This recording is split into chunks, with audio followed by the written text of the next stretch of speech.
Matamgi Manipuri Wari channel asubu tabiriba khwai pumnamakpu taramna upaga loinana ikoknona khurumjari wari asubu tahanjadringai mawoinana hojik santorakliba tamtiraba COVID-19 dagi ngakthoknanaba wahai kharadang miyamda ningsingjari nungsiraba ireicasing hojik malem asida akiba fangna santorakliba corona hariba laina asibu ekhoi miyoiba marakta sandokpa lefananaba ekhoi punna cheksina leminarasi maram chadana yumdagi mapan thoklaroi laichat asidagi kanjanabagidamak ekhoi amuk hanna chekshin minarasi ekhoi miyoiba amaga gi marakta phut taruk lapna lebiyu hand sanitizer sizinabiyu hand wash natraga sapona khutsa sengna hamdokpiyu laichat asidagi ngakthok janaba lengakna piba SOP ngakna ekhoi punna chapminasi seksin ba haibasina laichat asidagi ngakthok janaba khwaidagi pharaba pambaini Hojio mutaminarasi Maikhum Narrator suba tangka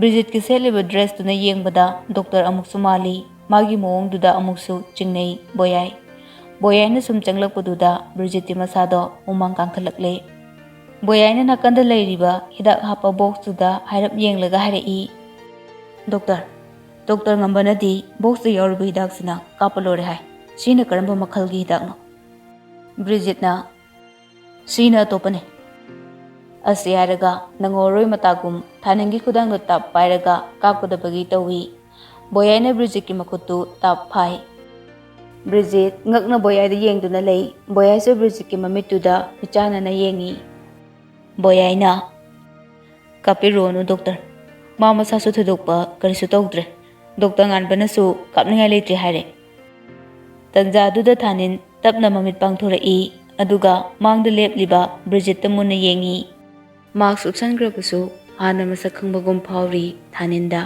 Bridget chu thanina yenglakpaduda boyagi makuta phat kanthoklamlaga thuna mapanda thokhi boyai chu taramliba mataududa ngakna yengtuna lehawi thanin ngakna kari haramlino boyai Khangdeda Dr. Angobra kaino hida kapkani na changai kapkhibra kapteda mathong muram su khangdana Dr. nganbana di sida leri widaksna lore harambane madugi doctor dudi amukta su ukhidre kadadigi karigi doctor no su khangde boyagi wahai duda thanin wakhal tarai mana yenglubada pakhatna kina yenglamkhiba mityeng mamit ani dusu ukhurkum tawri ngehak mamit chetna usinduna khalli aduga tapna hairei doctor nate boyai ngakna kaino haise adudi kana phibom sida leira fawba hatnaba amuk silaklibanine aina noibu lemna thakidro boyai di thanina haribado ngakna taraga lei aduga hanglai nate kanano dubo nahangi misingdugi manungda amane Haidi, nomoyna kaplambada. Boyai dingak pada lore khallupada tan chare khanduna thaninda hanglaki. Nate, adubu nanga sauna rubro. Ha, karigino makoni sumana taroklisibo. Thaninna boyai na mafam marang khangdaba thabak yam taroge nangbo. Yumdagi phone tarokpadasu ai kumpham khangdre. Boyai ai yamna saunangida.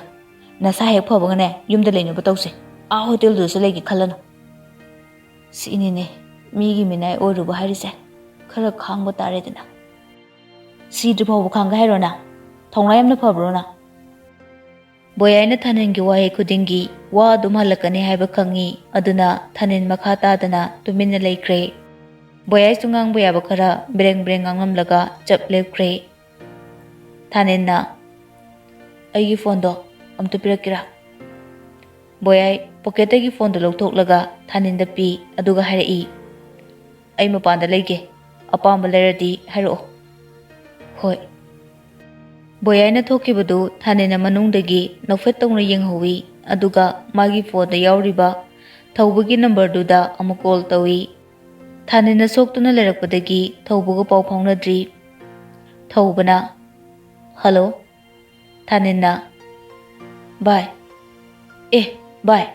Nang kasu tawdrobo. ꯐꯔꯦ ꯑꯗꯣ ꯅꯪ ꯑꯃꯨꯛꯇ ꯂꯥꯛꯎꯗꯅ ꯁꯤꯗ ꯀꯃꯥꯏꯅ ꯂꯥꯛꯇꯣꯏꯅꯣ ꯅꯣꯏꯒꯤ ꯍꯅꯨꯕꯤ ꯀꯦꯖꯅꯤꯡꯕꯗꯨꯅ ꯈꯪꯂꯗꯤ ꯐꯔꯛ ꯇꯥꯔꯣꯏꯗ꯭ꯔꯣ ꯃꯥ ꯂꯩꯇꯕ ꯃꯇꯝꯗ ꯂꯥꯛꯄ ꯌꯥꯔꯣꯏꯗ꯭ꯔꯣ ꯑꯗꯨꯕꯨꯗꯤ ꯀꯥꯏꯗꯦꯅꯦ ꯑꯩ ꯄꯥꯎ ꯍꯥꯏꯔꯛꯀꯦ ꯃꯥ ꯂꯩꯇꯕ ꯃꯇꯝꯗ ꯂꯥꯛꯑꯣ ꯍꯣꯏ ꯉꯁꯤ ꯑꯗꯨꯝ ꯂꯥꯛꯀꯦ ꯑꯩ ꯅꯪꯒ ꯇꯥꯟꯅꯒꯗꯧꯕ ꯋꯥ ꯌꯥꯝꯅ ꯂꯩꯔꯦ ꯍꯣꯏ ꯁꯥꯁꯦ ꯇꯥꯟꯅꯁꯦ ꯑꯗꯣ ꯀꯃꯥꯏꯅ ꯇꯧꯔꯤꯅꯣ ꯅꯪꯒꯤꯗꯨꯕꯣ ꯁꯛ ꯃꯥꯏ ꯎꯅꯔꯒ ꯐꯖꯅ ꯍꯥꯏꯔꯒꯦ ꯊꯧꯕꯁꯨ ꯋꯥ ꯃꯈꯥ ꯇꯥꯔꯛꯇ꯭ꯔꯦ ꯁꯣꯝꯗꯅ ꯅꯥꯎꯕꯤꯗꯣ ꯍꯥꯊꯨ ꯂꯣꯏꯁꯤꯜꯂꯤ ꯑꯕꯦꯝꯁꯨ ꯃꯅꯥꯛꯇ ꯂꯩ ꯅꯥꯎꯕꯤꯅ ꯂꯣꯏꯁꯤꯟꯕꯗ ꯂꯣꯏꯕ ꯉꯥꯏꯔꯤ ꯑꯕꯦꯝꯁꯨ ꯅꯥꯎꯕꯤꯒꯤ ꯅꯤꯡꯉꯥꯏꯗ ꯑꯣꯏꯗꯕ ꯉꯥꯡꯕ ꯌꯥꯎꯔꯕꯅꯤ ꯅꯥꯎꯕꯤꯅ ꯂꯣꯏꯁꯤꯟꯕ ꯂꯣꯏꯔꯒ ꯑꯅꯤꯗꯣ ꯄꯨꯟꯅ ꯀꯥꯗꯒꯤ ꯊꯣꯛꯂꯛꯏ ꯃꯕꯨꯡ ꯑꯍꯟꯗꯨ ꯁꯨꯃꯥꯡꯗ ꯂꯩꯔꯝꯕꯗꯨ ꯎꯕꯗ ꯅꯥꯎꯕꯤ ꯄꯥꯈꯠꯂꯛꯏ ꯃꯕꯨꯡ ꯑꯍꯟꯅ ꯑꯉꯥꯡꯅꯦ ꯍꯥꯏꯗꯅ ꯐꯥꯖꯤꯟ ꯄꯨꯟꯁꯤꯜꯂꯒ ꯂꯦꯡꯕ ꯌꯥꯔꯣꯏ ꯍꯥꯏꯗꯨꯅ ꯊꯝꯕꯁꯨ ꯌꯥꯔꯣꯏꯗꯣ ꯑꯉꯥꯡ ꯅꯠꯇꯕꯅꯤꯅ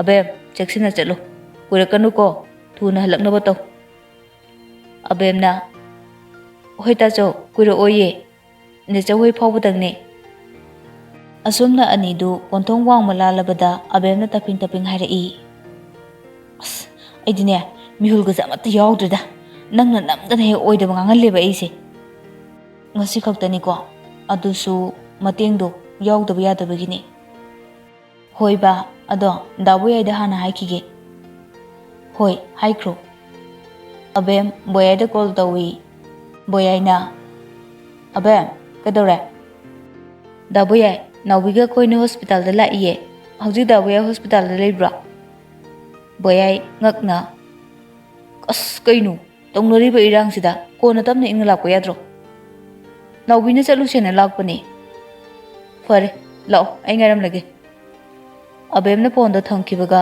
ꯅꯥꯎꯕꯤꯅ ꯍꯪꯂꯛꯏ ꯀꯔꯤ ꯍꯥꯏꯔꯛꯏꯅꯣ ꯀꯣꯟꯅ ꯂꯥꯛꯄ ꯌꯥꯗ꯭ꯔꯥꯌꯦ ꯅꯪꯅ ꯃꯔꯣꯜ ꯑꯃ ꯑꯩ ꯃꯤ ꯋꯥꯒ ꯂꯣꯏ ꯇꯥꯕ꯭ꯔꯥ ꯈꯪꯗꯦ ꯀꯣꯟꯅ ꯇꯥꯔꯨꯁꯦ ꯑꯩ ꯗꯥ ꯕꯣꯌꯥꯏꯗ ꯐꯖꯅ ꯑꯗꯨꯝ ꯍꯥꯏꯒꯦꯕ ꯁꯣꯝꯗ ꯕꯣꯌꯥꯏꯅ ꯑꯕꯦꯝ ꯍꯣꯏ ꯂꯥꯛꯀꯅꯤ ꯍꯥꯏꯗꯨꯅ ꯊꯥꯅꯤꯟꯗ ꯇꯝꯃꯤ ꯊꯥꯅꯤꯟꯗꯤ ꯍꯔꯥꯎꯕꯗꯤ ꯂꯥꯏꯔꯗꯅ ꯍꯩꯅꯗꯕꯒꯤ ꯃꯆꯤꯟꯗꯣ ꯁꯨꯛꯇꯣꯛꯇꯨꯅ ꯂꯩ ꯉꯥꯏꯍꯥꯛꯀꯤ ꯃꯇꯨꯡꯗ ꯑꯕꯦꯝ ꯍꯣꯏꯁꯨ ꯌꯧꯔꯛꯂꯦ ꯅꯥꯎꯕꯤ ꯃꯥꯅ ꯄꯣꯔꯛꯂꯤꯕ ꯈꯥꯎ ꯑꯆꯧꯕꯗꯨ ꯕꯣꯌꯥꯏꯗ ꯄꯤ ꯅꯥꯎꯕꯤꯅ ꯗꯥꯕꯣꯌꯥꯏ ꯁꯦ ꯀꯩꯅꯣ ꯁꯤꯕꯣ ꯀꯔꯤꯒꯤ ꯄꯣꯔꯛꯂꯤꯅꯣ ꯁꯤꯗꯁꯨ ꯌꯥꯝꯅ ꯂꯩꯌꯦ ꯁꯤꯗ ꯂꯩꯕꯗꯨꯅ ꯑꯃꯅꯦ ꯁꯤꯅ ꯑꯩꯅ ꯄꯤꯖꯅꯤꯡꯕꯒꯤ ꯄꯣꯔꯛꯄꯅꯦ ꯕꯣꯌꯥꯏ ꯅꯣꯛꯂꯒ ꯊꯥꯅꯤꯟꯗ ꯑꯣꯟꯁꯤꯜꯂꯛꯏ ꯀꯧꯗꯅ ꯑꯉꯥꯡꯁꯤꯡ ꯂꯥꯛꯂꯤꯁꯦ ꯊꯥꯅꯤꯟꯁꯨ ꯕꯣꯌꯥꯏꯗ ꯅꯣꯛꯁꯤꯜꯂꯒ ꯈꯨꯝꯂꯛꯏ ꯅꯣꯏ ꯋꯥꯔꯤ ꯁꯥꯕꯗꯨꯗ ꯊꯠꯇꯕꯅꯤꯗ ꯅꯨꯡꯉꯥꯏꯔꯤꯕ꯭ꯔꯣ ꯅꯥꯎꯕꯤ ꯅꯨꯡꯉꯥꯏꯔꯤ ꯗꯥ ꯊꯥꯅꯤꯟꯁꯨ ꯊꯨꯅ ꯐꯔꯣ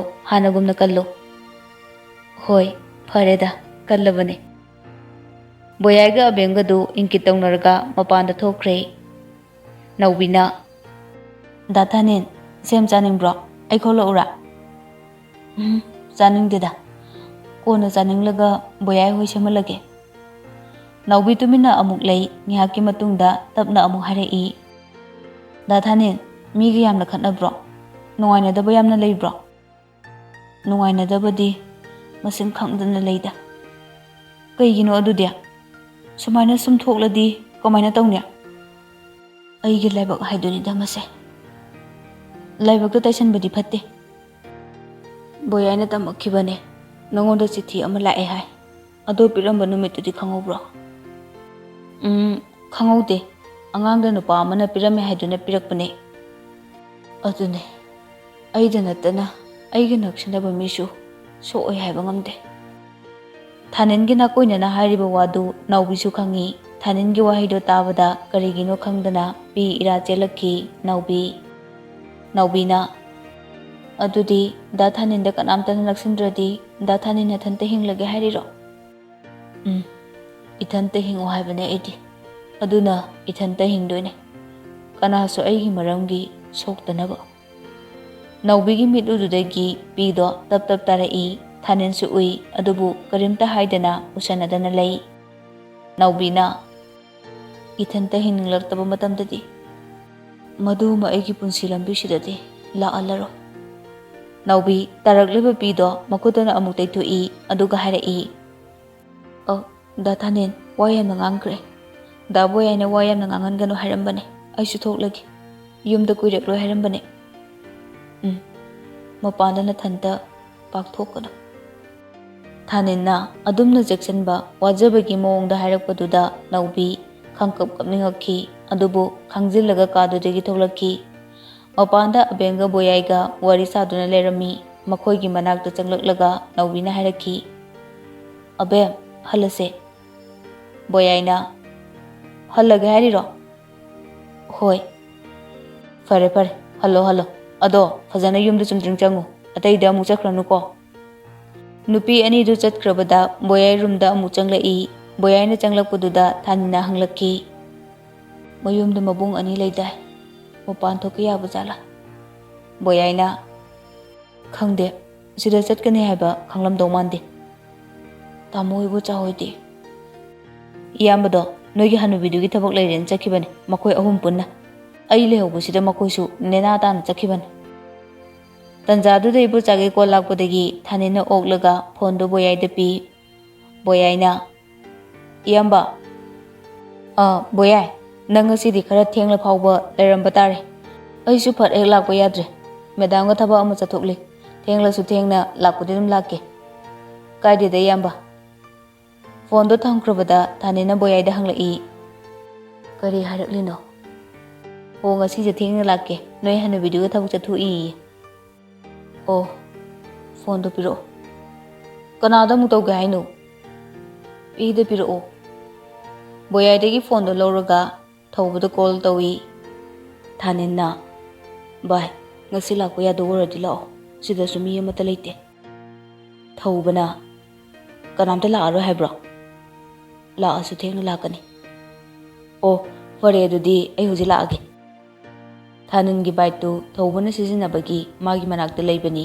ꯃꯗꯨ ꯊꯧꯗꯨꯅ ꯍꯣꯁꯄꯤꯇꯥꯜꯗ ꯂꯥꯛꯏ ꯊꯧꯕ ꯊꯥꯅꯤꯟꯅ ꯂꯩꯔꯤꯕ ꯀꯥꯗꯨꯗ ꯊꯧꯕꯅ ꯆꯪꯂꯛꯄꯗꯨꯗ ꯕꯣꯌꯥꯏꯗꯤ ꯉꯛꯅ ꯉꯥꯏꯍꯥꯛ ꯌꯦꯡꯗꯨꯅ ꯂꯩ ꯕꯣꯌꯥꯏꯅ ꯚꯥꯏ ꯅꯪ ꯂꯥꯛꯏꯔꯣ ꯊꯧꯕꯅ ꯂꯥꯛꯏꯅꯦ ꯊꯥꯅꯤꯟꯅ ꯐꯝꯃꯣ ꯍꯥꯏꯗꯨꯅ ꯊꯧꯕꯗ ꯏꯪꯒꯤꯠ ꯇꯧꯏ ꯊꯧꯕꯁꯨ ꯆꯪꯁꯤꯟꯗꯨꯅ ꯂꯩꯔꯤꯕ ꯇꯨꯜꯗꯨꯗ ꯐꯝꯊꯩ ꯕꯣꯌꯥꯏꯅ ꯀꯔꯤ ꯆꯥꯅꯤ ꯊꯧꯕ ꯅꯣꯛꯂꯒ ꯌꯥꯔꯦꯗ ꯕꯣꯌꯥꯏ ꯁꯦꯕꯥ ꯐꯔꯛꯀꯅꯨ ꯑꯩ ꯌꯨꯝꯗꯒꯤ ꯆꯥꯔꯛꯇ ꯉꯥꯏꯔꯤ ꯕꯣꯌꯥꯏꯒ ꯊꯥꯅꯤꯟꯒꯗꯨ ꯊꯧꯕꯒꯤ ꯋꯥꯍꯩꯗꯨꯗ ꯅꯣꯛꯂꯛꯏ ꯊꯧꯕꯅ ꯀꯔꯤ ꯈꯟꯅꯁꯦ ꯍꯥꯏꯕꯅꯣ ꯕꯣꯌꯥꯏꯁꯨ ꯑꯅꯤꯗꯨꯒꯤ ꯃꯑꯣꯡꯗꯨꯗ ꯀꯔꯤꯅꯣ ꯍꯥꯏꯗꯨꯅ ꯆꯪꯁꯤꯜꯂꯒ ꯇꯥꯏ ꯊꯥꯅꯤꯟꯅ ꯚꯥꯏ ꯐꯃꯨꯡꯗ ꯁꯨꯝ ꯑꯅꯥꯕ ꯀꯣꯟꯕꯗꯧꯅ ꯂꯩꯕꯁꯦ ꯑꯩ ꯏꯁꯥꯁꯦ ꯃꯔꯦꯡ ꯆꯠꯂꯦ ꯕꯣꯌꯥꯏꯅ ꯐꯥꯒꯤ ꯇꯧꯔꯛꯏ ꯄꯥꯋꯔ ꯆꯥꯁꯤꯔꯣ ꯐꯅꯕ ꯑꯍꯨꯝꯗꯣ ꯑꯃꯨꯛ ꯄꯨꯟꯅ ꯅꯣꯛꯃꯤꯟꯅꯩ ꯊꯧꯕꯅ ꯃꯤꯗꯤ ꯐꯖꯅ ꯃꯁꯛ ꯈꯪꯕ꯭ꯔꯣꯅ ꯊꯥꯅꯤꯟꯅ ꯈꯪꯉꯤ ꯊꯥꯅꯤꯟꯅ ꯃꯈꯨꯠꯇꯨ ꯊꯥꯡꯒꯠꯇꯨꯅ ꯈꯨꯗꯣꯝꯕꯤꯗꯨꯅ ꯃꯥꯒꯤ ꯂꯥꯏꯕꯛꯇꯨꯗ ꯅꯝꯂꯒ ꯍꯥꯏꯔꯛꯏ ꯁꯤꯗ ꯌꯥꯎꯔꯤ ꯁꯤꯗ ꯊꯧꯕꯅ ꯑꯩꯉꯣꯟꯗ ꯃꯁꯛꯇꯣ ꯇꯥꯛꯑꯣ ꯀꯔꯤ ꯇꯧꯁꯤꯒꯦ ꯍꯥꯏꯗꯣ ꯈꯟꯅꯁꯦ ꯕꯣꯌꯥꯏꯅ ꯃꯔꯛ ꯊꯠꯅ ꯍꯥꯏꯔꯛꯏ ꯑꯁ ꯅꯁꯥꯗꯨ ꯐꯥꯎꯕ ꯅꯤꯡꯊꯤꯖꯅ ꯂꯦꯞꯄ ꯉꯝꯗ꯭ꯔꯤ ꯃꯤ ꯐꯨꯕ ꯍꯥꯠꯄꯒꯤ ꯊꯕꯛꯁꯦ ꯉꯥꯏꯍꯥꯛꯇꯤ ꯂꯦꯞꯈꯣꯕ ꯕꯣꯌꯥꯏꯒꯤ ꯋꯥꯍꯩꯗꯨꯗ ꯊꯧꯕ ꯍꯥꯏꯐꯦꯠ ꯅꯣꯛꯂꯛꯏ ꯊꯥꯅꯤꯟꯅ ꯃꯈꯥ ꯑꯃꯨꯛ ꯇꯥꯔꯛꯏ ꯂꯃꯟ ꯑꯃ ꯈꯨꯝꯅꯕ ꯍꯣꯠꯅꯔꯛꯄꯗ ꯇꯤꯡꯈꯪ ꯂꯤꯁꯤꯡꯅꯤ ꯌꯦꯠꯂꯤꯁꯦ ꯄꯨꯝꯅꯃꯛ ꯐꯥꯖꯤꯟ ꯄꯨꯟꯁꯤꯟꯗꯨꯅ ꯃꯥꯡꯍꯜꯂꯝꯗꯕ ꯌꯥꯗꯕꯅꯤ ꯅꯠꯇ꯭ꯔꯗꯤ ꯑꯩꯒꯤ ꯄ꯭ꯂꯥꯟꯁꯦ ꯃꯥꯏ ꯄꯥꯛꯀꯅꯤ ꯊꯥꯖꯗꯦ ꯊꯧꯕꯅ ꯆꯨꯝꯃꯦ ꯌꯦꯛꯅꯕꯨꯗꯤ ꯃꯥꯡꯍꯟꯕ ꯀꯥꯏꯗꯦ ꯑꯩ ꯅꯪꯅ ꯄꯥꯡꯉꯣ ꯍꯥꯏꯕ ꯃꯇꯦꯡꯗꯣ ꯄꯥꯡꯒꯦ ꯍꯛꯆꯥꯡꯗꯣ ꯍꯥꯟꯅꯒꯨꯝꯅ ꯀꯜꯍꯟꯈꯤꯁꯦ ꯑꯗꯨꯒ ꯀꯔꯤ ꯇꯧꯕ ꯌꯥꯕ ꯍꯥꯏꯕꯗꯣ ꯀꯨꯞꯅ ꯌꯦꯡꯂꯁꯤ ꯕꯣꯌꯥꯏꯗꯤ ꯃꯈꯣꯏ ꯑꯅꯤꯒꯤ ꯋꯥꯔꯤꯗꯨ ꯋꯥꯈꯜ ꯇꯥꯕ ꯉꯝꯗ꯭ꯔꯗꯨꯅ ꯃꯀꯣꯛꯇꯨ ꯍꯣꯠꯂꯒ ꯍꯥꯏꯔꯛꯏ ꯑꯁ ꯀꯔꯤꯅꯣ ꯅꯣꯏ ꯑꯅꯤꯒꯤ ꯋꯥꯔꯤꯁꯤꯕꯣ ꯑꯩ ꯀꯣꯛꯄꯨ ꯂꯣꯏ ꯉꯥꯎꯔꯦꯗ ꯑꯩꯕꯨ ꯋꯥꯈꯜ ꯑꯝꯇ ꯇꯥꯍꯜꯂꯨ ꯀꯩꯗꯧꯔꯒꯦ ꯊꯧꯕꯅ ꯅꯣꯛꯂꯒ ꯕꯣꯌꯥꯏꯒꯤ ꯃꯀꯣꯛꯇꯨꯗ ꯃꯈꯨꯠꯇꯨꯅ ꯁꯨꯔꯨ ꯅꯩ ꯕꯣꯌꯥꯏꯅ ꯃꯈꯥ ꯑꯃꯨꯛ ꯇꯥꯔꯛꯏ ꯅꯁꯥꯁꯤꯡꯗꯨꯕꯨ ꯏꯗꯨꯕꯨ ꯑꯗꯨꯝ ꯁꯥꯒꯠꯇꯅ ꯂꯩꯔꯕ꯭ꯔꯣ ꯅꯣꯏꯕꯣ ꯈꯤꯇꯁꯨ ꯏꯪꯊꯕ ꯇꯝꯃꯨ ꯀꯩꯗꯧꯔꯒꯦ ꯊꯧꯕꯅ ꯅꯣꯛꯂꯒ ꯁꯥꯒꯠꯇꯕ ꯌꯥꯗꯕ ꯃꯇꯥꯡ ꯂꯥꯛꯏꯅꯤꯅꯦ ꯕꯣꯌꯥꯏ ꯑꯗꯨꯏꯅꯤꯅꯦ ꯕꯣꯌꯥꯏꯅ ꯑꯗꯨꯕꯨ ꯍꯥꯏꯕꯅꯦ ꯃꯇꯥꯡ ꯃꯇꯝ ꯍꯥꯏꯕ ꯑꯃꯁꯨ ꯂꯩ ꯍꯥꯏꯕ ꯊꯧꯕꯅ ꯃꯇꯥꯡ ꯆꯥꯅ ꯇꯧꯗꯣꯏꯅꯤꯗ ꯍꯥꯊꯨ ꯅꯠꯇꯦ ꯈꯨꯠꯄꯨ ꯆꯥꯔꯕ ꯃꯔꯨꯞ ꯑꯅꯤꯗꯨ ꯋꯥꯔꯤ ꯀꯨꯞꯅ ꯁꯥꯟꯅꯔꯤ ꯕꯣꯌꯥꯏꯗꯤ ꯉꯥꯏꯍꯥꯛ ꯇꯥꯔꯝꯂꯒ ꯃꯄꯥꯟꯗ ꯑꯃꯨꯛ ꯊꯣꯛ ꯑꯃꯨꯛ ꯆꯪ ꯇꯧꯗꯨꯅ ꯂꯩ ꯊꯧꯕꯅ ꯐꯔꯦ ꯚꯥꯏ ꯊꯥꯅꯤꯟ ꯕꯣꯌꯥꯏ ꯑꯩ ꯑꯃꯨꯛ ꯍꯜꯂꯒꯦ ꯊꯦꯡꯖꯤꯜꯂꯛꯂꯦ ꯀꯣꯟꯅ ꯀꯩꯗꯧꯕ ꯌꯥꯒꯦ ꯍꯥꯏꯕꯗꯣ ꯄꯨꯟꯅ ꯑꯃꯨꯛ ꯈꯟꯅꯔꯁꯦ. ꯊꯥꯅꯤꯟꯅ ꯐꯔꯦ ꯚꯥꯏ ꯌꯧꯔꯣ. ꯍꯣꯏ ꯆꯠꯂꯦꯀꯣ. ꯊꯧꯕ ꯊꯣꯛꯈ꯭ꯔꯕ ꯃꯇꯨꯡꯗ ꯕꯣꯌꯥꯏꯅ ꯃꯈꯥ ꯇꯥꯔꯛꯏ. ꯃꯥꯏ ꯊꯧꯕ ꯍꯥꯏꯁꯤꯁꯨꯕ ꯃꯍꯥꯛꯀꯤ ꯃꯤꯅꯤ. ꯁꯣꯝꯗ ꯂꯩꯔꯤꯕ ꯃꯤꯁꯦ ꯐꯥꯊꯔꯝꯒꯦꯗꯤ ꯍꯥꯏꯗꯦ. ꯏ ꯑꯃꯨꯛ ꯁꯥꯒꯠꯍꯜꯂꯝꯂꯒ ꯑꯃꯨꯛ ꯆꯠꯈꯤꯅꯦ.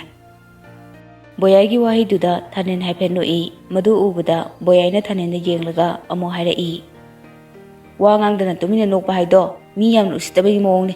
ꯃꯗꯣ ꯇꯧꯒꯅꯨ. ꯊꯥꯅꯤꯟꯅ ꯍꯦ ꯕꯣꯌꯥꯏ ꯑꯩꯕꯨ ꯀꯩꯗꯧꯔꯒꯦ ꯃꯤ? ꯌꯥꯝ ꯆꯝꯕ ꯁꯥꯗꯅ ꯑꯃꯨꯛ ꯉꯥꯡꯂꯛꯑꯅꯨ. ꯌꯨꯝꯗꯒꯤ ꯆꯝꯕꯤꯅ ꯐꯣꯟ ꯇꯧꯔꯛꯄꯗꯅꯦ ꯑꯩ ꯈꯨꯝꯐꯝ ꯈꯪꯗ꯭ꯔꯕꯅꯤ. ꯑꯅꯤꯔꯛ ꯁꯨꯔꯕꯅꯤ. ꯂꯣꯏ ꯍꯥꯏꯗꯣꯛꯑꯣ ꯍꯥꯏꯕ꯭ꯔꯣ ꯍꯧꯖꯤꯛ? ꯑꯁ ꯀꯥꯔꯟ ꯇꯧꯅꯨꯀꯣ. ꯉꯁꯤ ꯋꯥꯔꯤ ꯁꯥꯒꯦ ꯑꯩ. ꯐꯩ ꯂꯣꯠꯂꯨ. ꯃꯇꯨꯡ ꯇꯥꯔꯛꯄꯗꯤꯅꯦ ꯑꯩ ꯗꯥꯏ ꯂꯩꯇꯦ. ꯁꯤꯃꯗꯤ ꯈꯪꯉꯨ. ꯑꯁꯤ ꯍꯥꯏꯔꯝꯂꯒ ꯕꯣꯌꯥꯏ ꯐꯣꯟꯗꯣ ꯃꯦꯠꯇꯅ ꯀꯥꯗꯒꯤ ꯊꯣꯛꯈ꯭ꯔꯦ. ꯊꯥꯅꯤꯟꯁꯨ ꯃꯥꯒꯤ ꯐꯣꯟꯗꯣ ꯄꯥꯏꯗꯨꯅ ꯆꯟꯕꯤꯅ ꯍꯦꯛ ꯇꯧꯔꯛꯄ ꯅꯝꯕꯔꯗꯨꯗ ꯀꯣꯜ ꯇꯧꯏ. ꯄꯥꯛꯄꯤꯅ ꯗꯥ ꯊꯥꯅꯤꯟ. ꯍꯥꯎ ꯄꯥꯛꯄꯤ ꯅꯪ ꯌꯨꯝꯗ ꯂꯩꯕ꯭ꯔꯣ? ꯑꯩꯈꯣꯏ ꯆꯟꯕꯤꯗꯣ ꯑꯝꯇ ꯄꯥꯏꯍꯜꯂꯛꯀꯦꯔꯥ?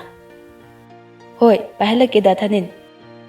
ꯄꯥꯛꯄꯤꯁꯨ ꯆꯠꯇꯨꯅ ꯆꯟꯕꯤꯗ ꯃꯌꯥꯝꯕꯒꯤ ꯐꯣꯟ ꯂꯥꯛꯑꯦ ꯍꯥꯏꯗꯨꯅ ꯄꯤ. ꯆꯟꯕꯤꯁꯨ ꯍꯔꯥꯎꯅ ꯐꯣꯟꯗꯣ ꯂꯧꯔꯒ ꯃꯕꯨꯡ ꯀꯧꯔꯛꯏ. ꯗꯗꯥ. ꯍꯥꯎ.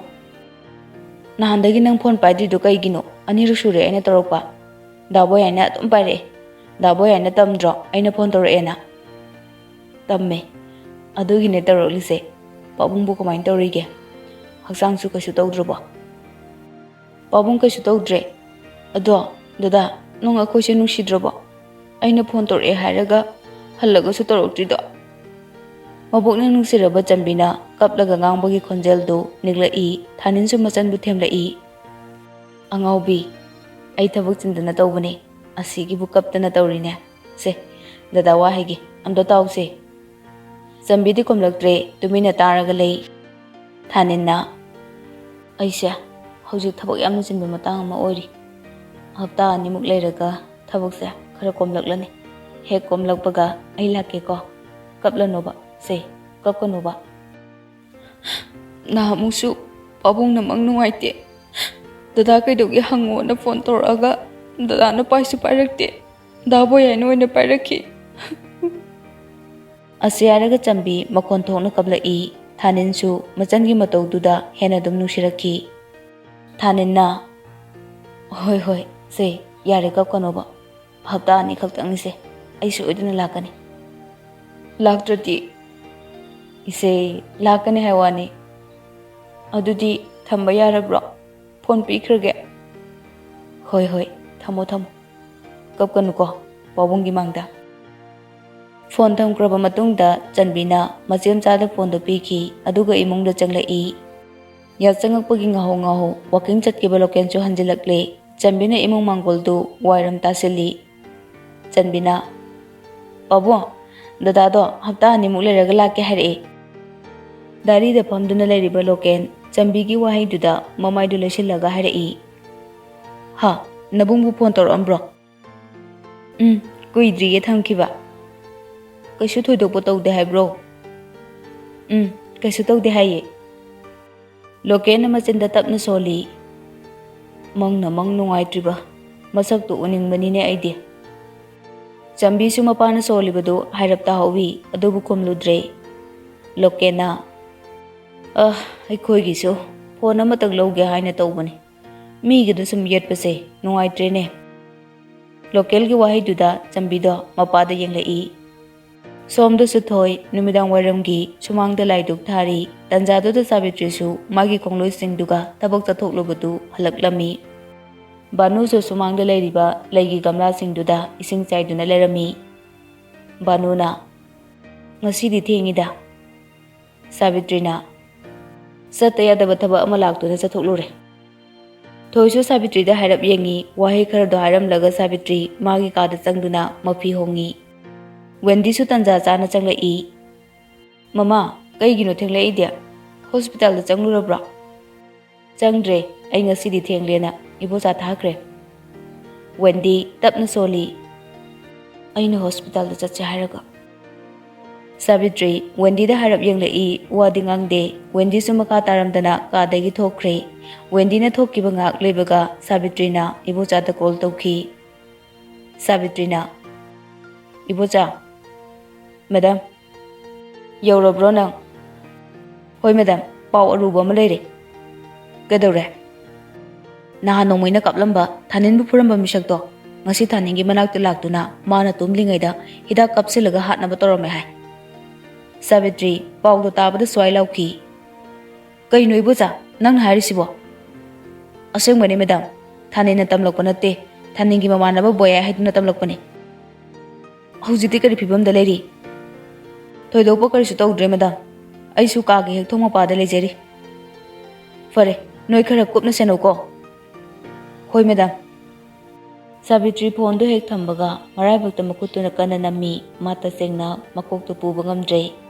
Hanadi aruba thawdo ama thokpada thanina ayamba yengsinduna thabak pumba loisinbani Handakti thaninsu soktuna leire Maraksida thaninbu hatnabasu kanna hotnarakli Hayeng ayukti nganna thaningi manakta jattuna wari sage khalli Savitri Thoklibu thawduksi kanana tawbuna haibadu thaninna soidena khanglangbani haina ningi Mana thombada sinariba kestugi karigumba langla langjin amata su phangdri Thanin su misaktu khangde haina lotli adubu thanin araiba angang natte ma manungna soidena khanglangbani haiba Savitri na thajai Ayuk ngana loishillaga thabak mafam chatringaida thaningi manakta hana changlaga wari kupna saruge haina khalle Savitri Somdana thoi magi kaduda phamlaga apikpa notepad machaduda kari nu khara iri Maikhum dusu nofet tawri Sauktak tawba mayekna tu my card haina iri Makhada amu det I aduga amu mana kari khalle haibena chingbudo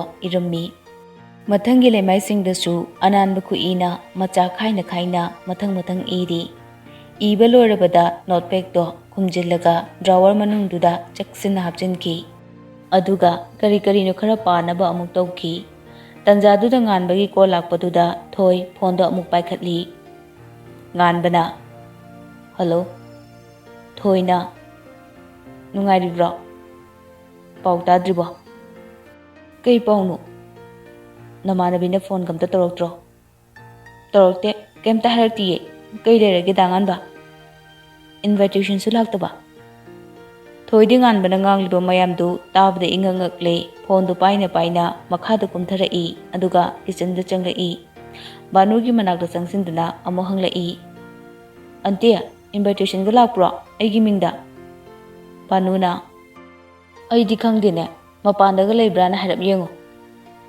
Thoi mapanda amuk chenthorai somda nganbasu thoigi mawongdu da nokli Sumang machida leiriba baton amadi che changsingdugi khwai makhada Ihan hanna masana na card ama lerami thoina card to thangkatlaga yengbada magi maming thaduna lerami thoina kana kadobugi nusibo nganbana hangdoklaga yengudana thoi manungdu yawridu loktoktuna yengi aduga momonoglai thoina kalpana gine masinu pise hana so haidabani nengonda college ta so dum thengnaribaneba nganbana Khangabro hojikte Hoi sidi hangchitne Hoine aina call toramdradi nang khangbagi wa leitene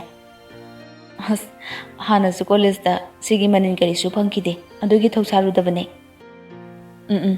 ado hangchito lapsu lapanina nangde aigala o hare ado haige tawbane Thoi ngahak tumina lei thoina tumina leibaduda nganbana amu hanglaki Kedorage Ha Kashi tawdiye fare chatlurase Hoi thamlaki ko adudia Phone thamkraba matung thoidi wakhal amada mangdona lehawi Mana tinaba mamanubisingda mathang thengnaraktuna nganbaga tinarakhibani nganbasi thoigi mamanubisingi mabung thokpani mamanaba amagum loinei nganbasu yamna chamba mini aduna mi khudimakna loinaba tinaba yai Thoing ha khallaga phone duda thaningi number duda amuk yengi aduga phone do tawrusira haina khallaga lei khanba yaba khallaga thaninda call tawi mamit kada ushelaga thanin oina pahanbiro haina machinduda murum soli thaninna Hello hello ꯊꯥꯅꯤꯟ ꯑꯝꯇ ꯄꯥꯏꯍꯟꯕꯤꯔꯛꯎꯕ ꯌꯥꯒꯗ꯭ꯔꯣ ꯊꯥꯅꯤꯟꯗꯤ ꯊꯣꯏꯒꯤ ꯈꯣꯟꯖꯦꯜꯗꯣ ꯇꯥꯔꯒ ꯅꯣꯛꯏ ꯑꯗꯨꯒ ꯍꯥꯏꯔꯛꯏ ꯀꯩꯅꯣ ꯑꯩꯒꯤ ꯈꯣꯟꯖꯦꯜ ꯈꯪꯗ꯭ꯔꯕꯣ ꯐꯣꯟꯁꯦ ꯅꯪꯅ ꯄꯥꯏꯔꯕ꯭ꯔꯣ ꯀꯔꯝ ꯀꯥꯟꯗꯒꯤ ꯄꯥꯏꯔꯤꯅꯣ ꯐꯣꯟ ꯄꯥꯏꯔꯒ ꯀꯩꯝꯇꯁꯨ ꯍꯥꯏꯔꯛꯇꯕ ꯑꯩꯗꯤ ꯄꯥꯏꯔꯝꯂꯣꯏꯗ꯭ꯔꯥꯅ ꯈꯜꯂꯨꯔꯤꯅꯦ ꯉꯁꯥꯏ ꯈꯛꯇ ꯄꯥꯏꯕꯅꯤꯗ ꯑꯗꯨ ꯑꯣꯏꯔꯁꯨ ꯑꯩꯅ ꯐꯣन ꯇꯧꯔꯛꯑꯝꯗ꯭ꯔꯗꯤ ꯀꯩꯁꯨ ꯈꯪꯉꯣꯏꯕ ꯊꯣꯏꯅ ꯃꯣꯂꯤ ꯃꯣꯂꯤ ꯇꯞꯅ ꯑꯣꯏꯅꯔꯒ ꯍꯥꯏꯔꯛꯄꯗꯨꯗ ꯊꯥꯅꯤꯟ ꯅꯣꯛꯂꯛꯏ ꯊꯥꯅꯤꯟꯅ ꯇꯧꯔꯛꯀꯅꯤꯍꯦ ꯃꯇꯥꯡ ꯆꯥꯗꯗꯅ ꯇꯧꯕꯅꯦ ꯍꯧꯖꯤꯛ ꯑꯩꯅ ꯇꯧꯔꯛꯂꯤꯁꯨ ꯃꯇꯥꯡ ꯆꯥꯗ꯭ꯔꯕꯣ ꯊꯝꯃꯣꯔꯥ ꯑꯣꯍꯣ ꯀꯔꯤꯅꯣ ꯇꯧꯔꯛꯇꯁꯨ ꯉꯥꯏꯔꯤ ꯊꯝꯃꯣꯔꯥ ꯍꯥꯏꯁꯤꯕꯣ ꯑꯩ ꯅꯉꯣꯟꯗ ꯀꯩꯅꯣꯝꯃ ꯍꯪꯒꯦ ꯇꯧꯔꯛꯄꯅꯦ ꯍꯪꯉꯣ ꯍꯪꯉꯣ ꯀꯔꯤ ꯍꯪꯂꯤꯅꯣ ꯑꯗꯨꯔꯣ ꯏꯍꯦ ꯁꯣꯔ ꯑꯃꯨꯛ ꯆꯤꯡꯗꯨꯅ ꯂꯩꯔꯦꯅꯦ ꯑꯩꯒ ꯇꯤꯟꯅꯕ ꯅꯪꯅ ꯑꯗꯨꯝ ꯂꯣꯏꯅꯕ ꯀꯜꯄꯅꯥꯗꯣ ꯑꯗꯣ ꯂꯨꯍꯣꯡꯗꯣꯔꯦ ꯍꯥꯏꯅ ꯏꯟꯚꯥꯏꯠ ꯂꯥꯛꯑꯦ ꯑꯌꯨꯛꯇ ꯍꯩꯖꯤꯕꯣꯠꯅꯦ ꯑꯗꯨꯒ ꯅꯨꯡꯊꯤꯜꯗꯅ ꯂꯨꯍꯣꯡꯕ ꯑꯗꯣ ꯑꯩ ꯆꯠꯂꯨꯒꯦ ꯊꯥꯅꯤꯟꯅ ꯏꯔꯥꯏ ꯂꯥꯏꯅ ꯍꯥꯏꯔꯛꯏ ꯆꯠꯂꯨꯅ ꯀꯩꯗꯧꯒꯦ ꯑꯗꯨꯕꯣ ꯊꯣꯏꯗꯤ ꯊꯥꯅꯤꯟꯅ ꯏꯔꯥꯏ ꯂꯥꯏꯅ ꯍꯥꯏꯔꯛꯄꯗꯨꯗ ꯃꯆꯤꯟꯗꯣ ꯄꯣꯝꯊꯣꯛꯏ ꯑꯗꯨꯒ ꯑꯃꯨꯛ ꯍꯥꯏꯔꯛꯏ ꯍꯦꯛꯇ ꯆꯠꯄꯗꯣ ꯌꯥꯔꯗꯤ ꯍꯥꯏꯈꯤꯗ꯭ꯔꯣ ꯑꯩꯅ ꯊꯥꯅꯤꯟꯁꯨ ꯈꯪꯅꯤꯡ ꯅꯤꯡꯁꯤꯡꯂꯛꯄꯒꯨꯝ ꯏꯍꯦ ꯑꯗꯨꯗꯤ ꯀꯃꯥꯏꯅ ꯇꯧꯅꯤ ꯍꯪꯆꯤꯠꯅꯦ ꯍꯥꯏꯕ ꯅꯠꯇ꯭ꯔꯣ ꯑꯩ ꯍꯌꯦꯡ ꯌꯨꯝꯗ ꯍꯜꯂꯛꯀꯦ ꯊꯣꯏꯅ ꯉꯛꯅ ꯌꯥꯔꯣꯍꯦ ꯀꯩꯅꯣ ꯅꯁꯥꯁꯨ ꯐꯠꯇꯅ ꯊꯥꯅꯤꯟ ꯅꯣꯛꯂꯒ ꯀꯩꯁꯨ ꯇꯧꯗ꯭ꯔꯦꯗ ꯄꯥꯡꯒꯟ ꯈꯤꯇꯪ ꯁꯣꯟꯕꯅꯦ ꯆꯠꯄ ꯍꯧꯒꯠꯄ ꯉꯝꯗꯁꯤꯕꯨ ꯁꯤꯗ ꯁꯨꯝ ꯂꯩꯔꯒ ꯁꯦꯜ ꯇꯤꯡꯅꯕꯅꯦ ꯅꯪꯅ ꯇꯤꯡꯕꯁꯨ ꯅꯠꯇꯅ ꯑꯩꯅ ꯇꯤꯡꯕ ꯅꯠꯇ꯭ꯔꯁꯨ ꯑꯩꯅ ꯄꯥꯝꯗꯕꯒꯤꯅꯦ ꯂꯥꯛꯀꯅꯨ ꯄꯨꯔꯥ ꯐꯍꯟꯈꯣ ꯍꯥꯟꯅꯗꯧꯅ ꯑꯗꯨꯗꯤ ꯅꯪ ꯂꯨꯍꯣꯡꯕ ꯆꯠꯇ꯭ꯔꯦ ꯆꯠꯇ꯭ꯔꯁꯨ ꯌꯥꯏꯗ ꯅꯁꯥꯅ ꯌꯥꯔꯕꯣ ꯑꯗꯨꯕꯣ ꯈꯪꯗꯦ ꯑꯗꯨꯅꯦ ꯑꯩ ꯌꯨꯝꯗ ꯄꯣꯊꯥꯔꯗꯧꯅꯦ ꯁꯤꯗꯁꯨ ꯃꯤ ꯌꯥꯝꯅ ꯐꯠꯇꯦ ꯊꯣꯏ ꯈꯨꯝꯗꯦ ꯇꯨꯃꯤꯟꯅ ꯂꯩ ꯊꯥꯅꯤꯟꯅ ꯐꯣꯟ ꯊꯝꯂꯒꯦ ꯌꯥꯔꯕꯣ ꯍꯣꯏ ꯊꯥꯅꯤꯟ ꯐꯣꯟꯗꯣ ꯊꯝꯂꯒ ꯅꯣꯛꯐꯦꯠ ꯇꯧꯅ ꯐꯣꯟꯗꯨꯗ ꯌꯦꯡꯉꯤ ꯊꯣꯏꯅ ꯑꯗꯨꯝꯅꯒ ꯃꯉꯣꯟꯗ ꯍꯪꯂꯛꯄꯗꯨꯗ ꯃꯁꯥꯗꯣ ꯍꯔꯥꯎꯔꯤ ꯇꯁꯦꯡꯕꯗꯤ ꯃꯁꯥꯗꯣ ꯏꯀꯟ ꯀꯟꯗ꯭ꯔꯤꯕꯅꯤ ꯑꯗꯨꯕꯨ ꯊꯣꯏꯒꯤ ꯈꯜꯂꯒ ꯌꯨꯝꯗ ꯀꯟꯅ ꯍꯟꯅꯤꯡꯂꯛꯈꯤ ꯃꯊꯪꯒꯤ ꯅꯨꯃꯤꯠꯅꯤ ꯑꯌꯨꯛ ꯑꯉꯟꯕꯗꯨꯗ ꯁꯥꯕꯤꯇ꯭ꯔꯤ ꯂꯣꯏꯁꯤꯜꯂꯒ ꯊꯣꯛꯂꯛꯏ ꯇꯣꯝꯕꯁꯨ ꯍꯥꯟꯅ ꯃꯥꯡꯖꯧꯅꯅ ꯁꯥꯕꯤꯇ꯭ꯔꯤꯅ ꯊꯕꯛ ꯂꯩ ꯍꯥꯏꯗꯅ ꯂꯣꯏꯁꯤꯟꯅꯕ ꯍꯥꯏꯈ꯭ꯔꯕꯅꯤ ꯇꯣꯝꯕꯅ ꯒꯥꯔꯤ ꯊꯧꯔꯒ ꯃꯈꯣꯏ ꯑꯅꯤꯈꯛ ꯍꯣꯁꯄꯤꯇꯥꯜ ꯇꯝꯅ ꯂꯥꯛꯈꯤ ꯊꯥꯅꯤꯟꯁꯨ ꯑꯌꯨꯛ ꯑꯉꯟꯕꯗꯨꯗ ꯉꯟꯅ ꯍꯧꯒꯠꯂꯒ ꯍꯣꯁꯄꯤꯇꯥꯜꯗꯒꯤ ꯈꯤꯇꯪ ꯆꯠꯂꯒ ꯂꯩꯕ ꯂꯩꯀꯣꯜꯗꯨꯗ ꯆꯠꯅꯤꯡꯉꯤ ꯍꯥꯏꯗꯨꯅ ꯋꯤꯜ ꯆꯤꯌꯔꯗꯨꯗ ꯐꯝꯂꯒ ꯏꯕꯣꯆꯥꯒ ꯂꯣꯏꯅꯅ ꯂꯥꯛꯏ ꯁꯣꯝꯗꯅ ꯁꯥꯕꯤꯇ꯭ꯔꯤꯅ ꯍꯣꯁꯄꯤꯇꯥꯜꯒꯤ ꯔꯨꯝꯗꯨꯗ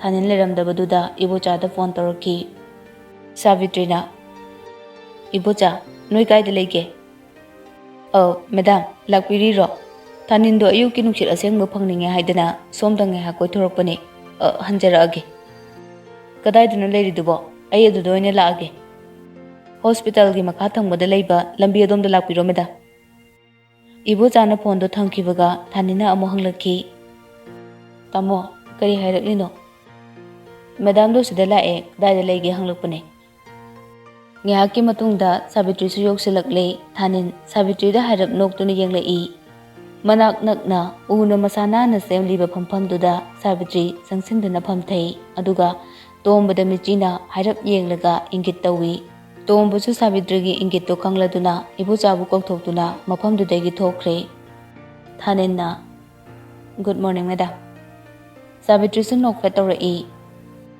ꯑꯩ ꯄꯥꯎ ꯂꯣꯏꯅ ꯇꯥꯔꯦ ꯏꯕꯣꯆꯥꯅ ꯇꯝꯂꯛꯏ ꯊꯣꯛꯂꯤꯕ ꯊꯧꯗꯣꯛ ꯃꯌꯥꯝꯁꯦ ꯀꯔꯤꯅꯣ ꯍꯥꯏꯕ ꯅꯪꯗꯤ ꯃꯌꯦꯛ ꯁꯦꯡꯅ ꯈꯪꯂꯝꯒꯅꯤ ꯈꯜꯂꯤ ꯊꯥꯅꯤꯟꯁꯨ ꯁꯥꯕꯤꯇ꯭ꯔꯤꯅ ꯑꯗꯨꯝꯅ ꯉꯟꯅ ꯂꯥꯛꯂꯤꯕꯗꯨ ꯃꯗꯨꯒꯤ ꯃꯇꯥꯡꯗ ꯋꯥꯔꯤ ꯁꯥꯕ ꯂꯥꯛꯄ ꯑꯣꯏꯔꯝꯒꯅꯤ ꯍꯥꯏꯕꯁꯤ ꯍꯥꯟꯅꯅ ꯈꯟꯈ꯭ꯔꯕꯅꯤ ꯊꯥꯅꯤꯟꯁꯨ ꯅꯣꯛꯐꯦꯠ ꯇꯧꯅ ꯈꯨꯝꯂꯛꯏ ꯑꯍꯣꯏ ꯃꯦꯗꯥꯝ ꯑꯩ ꯈꯪꯖꯩ ꯑꯗꯨꯗꯤ ꯀꯅꯥꯅꯣ ꯀꯔꯤꯅꯣ ꯍꯥꯏꯕꯗꯨ ꯑꯩꯉꯣꯟꯗ ꯍꯥꯏꯕ ꯌꯥꯗ꯭ꯔꯤꯕ꯭ꯔꯥ ꯃꯇꯝ ꯋꯥꯠꯂꯤꯕ꯭ꯔꯥ ꯃꯦꯗꯥꯝ ꯊꯥꯎ ꯍꯩꯗꯨꯅ ꯍꯛꯆꯥꯡ ꯄꯨꯝꯕ ꯇꯨꯝꯅ ꯆꯥꯛꯈ꯭ꯔꯕꯁꯨ ꯑꯩ ꯂꯃꯟꯗꯤ ꯈꯨꯝꯅꯤꯡꯉꯦ ꯀꯅꯥꯒꯤꯁꯨ ꯃꯇꯦꯡ ꯌꯥꯎꯗꯅ ꯏꯊꯟꯇ ꯊꯥꯅꯤꯟꯒꯤ ꯋꯥꯍꯩꯗꯨꯗ ꯁꯥꯕꯤꯇ꯭ꯔꯤ ꯊꯥꯅꯤꯟꯗ ꯃꯨꯟꯅ ꯌꯦꯡꯗꯨꯅ ꯂꯩ ꯊꯥꯅꯤꯟꯒꯤ ꯋꯥꯗꯨ ꯃꯔꯛ ꯊꯠꯀꯦ ꯍꯥꯏꯕꯁꯨ ꯈꯟꯗꯦ ꯇꯨꯃꯤꯟꯅ ꯇꯥꯏ ꯊꯥꯅꯤꯟꯁꯨ ꯋꯥ ꯃꯈꯥ ꯇꯥꯔꯛꯏ ꯊꯣꯛꯂꯤꯕ ꯄꯨꯝꯕ ꯑꯩꯒꯤ ꯑꯇꯇꯥꯏ ꯑꯣꯏꯖꯒꯦ ꯃꯦꯗꯥꯝꯅꯁꯨ ꯄꯨꯂꯤꯁꯇ ꯊꯧꯗꯣꯛꯁꯤꯒꯤ ꯃꯔꯤ ꯂꯩꯅꯕ ꯀꯔꯤꯒꯨꯝꯕ ꯋꯥ ꯑꯃꯠꯇ ꯈꯪꯍꯟꯕꯤꯔꯣꯏ ꯈꯜꯂꯦ Savitrisu khangi thaninse manung kanba khankiba wakal hongdaba mine haibase.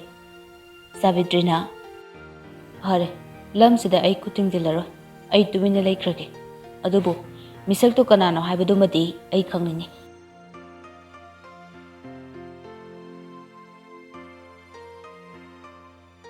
Matang asida aigi nungshiraba listeners singbu kainanaba yathang lawjari makha taba saru hayang punna taminarasi.